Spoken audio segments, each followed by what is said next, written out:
Bonjour et bienvenue à cette session de formation concernant le digital learning.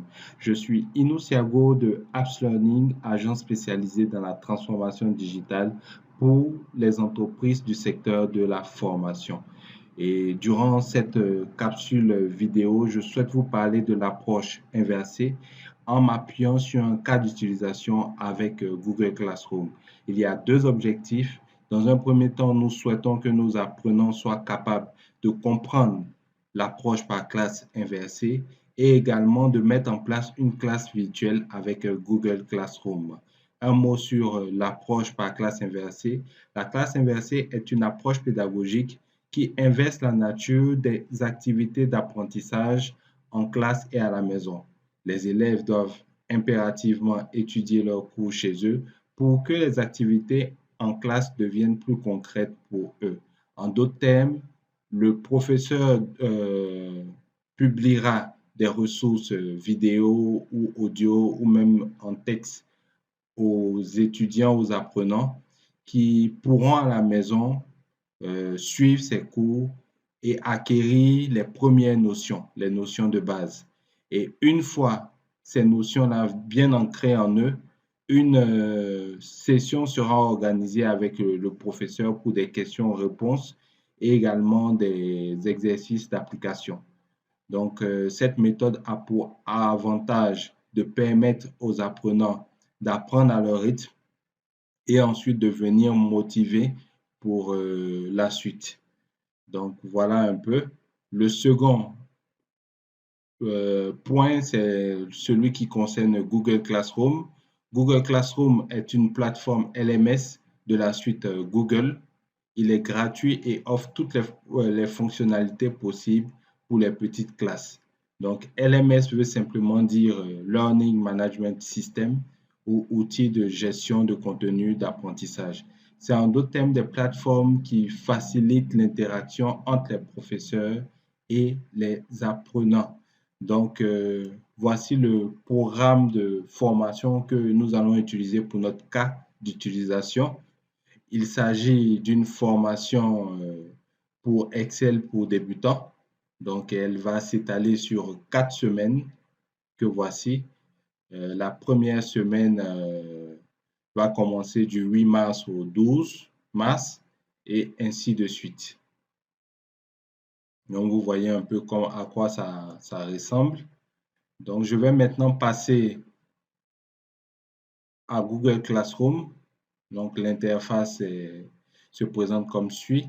Vous avez la possibilité d'accéder à cette interface via l'URL classroom.google.com ou tout simplement en d'abord accédant à google.com, puis en utilisant ce menu, voilà. Et là, je vois Classroom. Et voilà.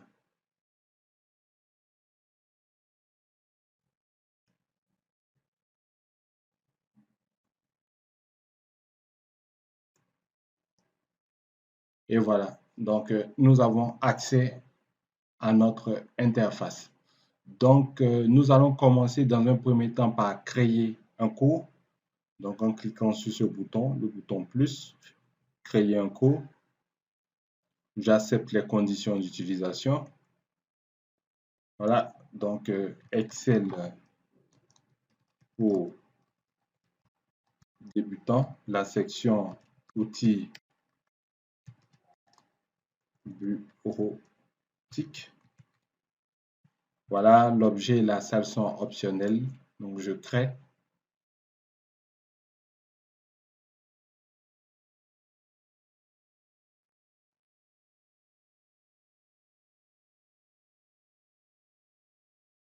Cela prend un petit peu de temps, mais voilà.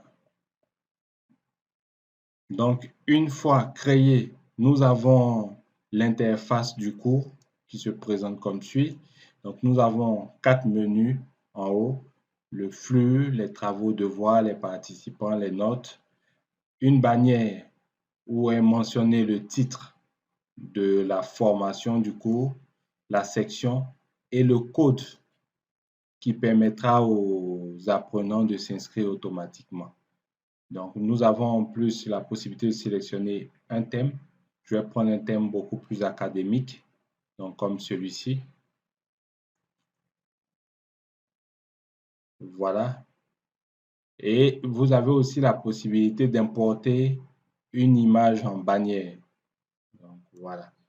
Donc, voici un peu comment se présente le menu, l'interface des flux. Donc, vous voyez qu'ici, nous avons une forme de mur comme les murs Facebook ou des autres réseaux sociaux auxquels nous sommes habitués. Donc, voilà. Donc, nous allons commencer déjà par publier nos ressources. Donc, je reviens à notre document. Donc, la première semaine a déjà commencé. Nous sommes le 12 aujourd'hui. Donc, je vais déjà publier la description de cette semaine. Avec la période, le thème, c'est les bases Excel. Donc, je récupère le lien.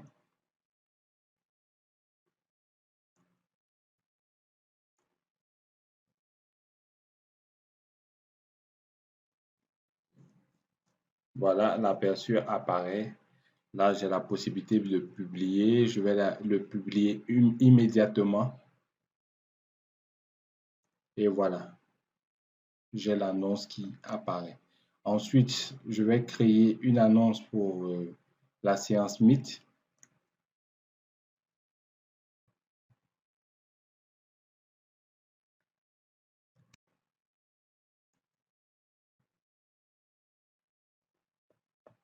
Ensuite, rajouter le lien Meet.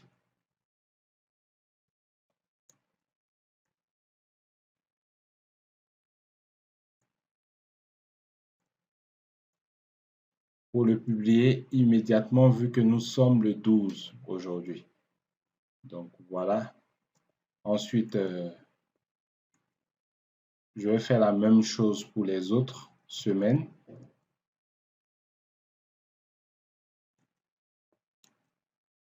Je dois prendre l'URL dans un premier temps.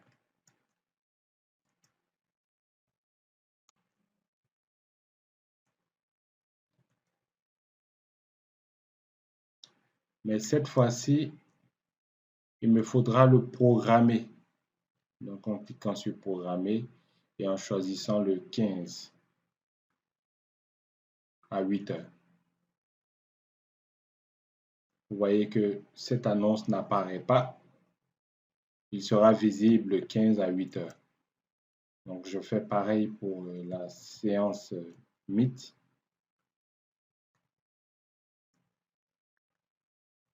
Du 19.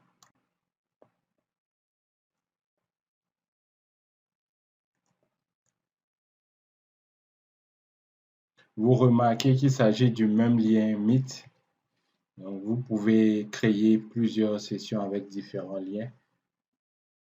Mais moi, j'ai choisi d'utiliser le même lien parce que je ne juge pas utile de changer. Donc là, je programme pour le 19.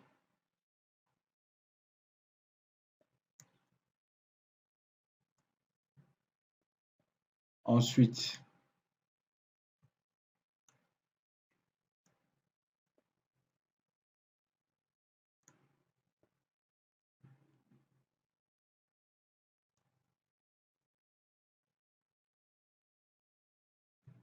je choisis URL.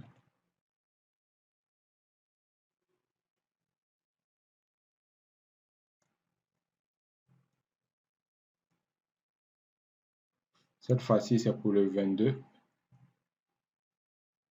Programme.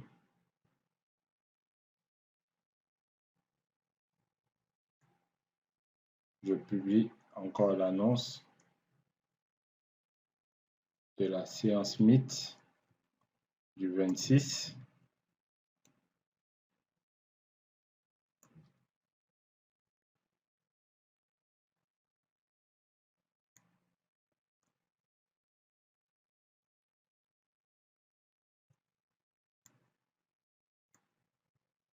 Voilà.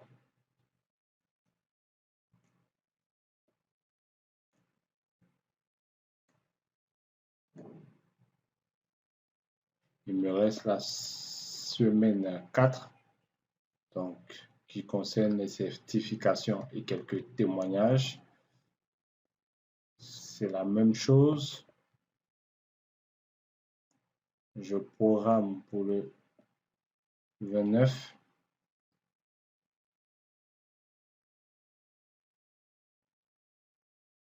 Et vous remarquez ici que je n'ai pas mis le lien, ou du moins c'est les liens.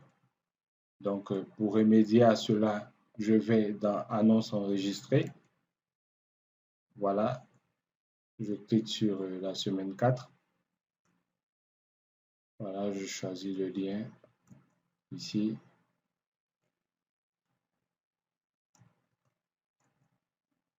J'entre le premier lien. Je fais de même pour le second lien.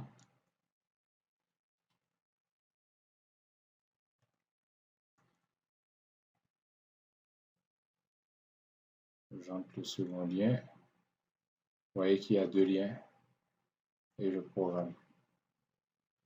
Voilà, donc c'est bon. Donc je reviens là pour la séance de clôture.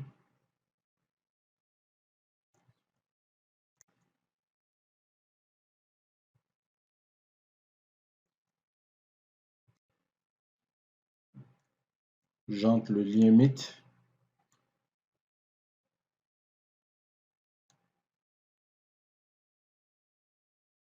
Elle est prévue pour le 2 avril.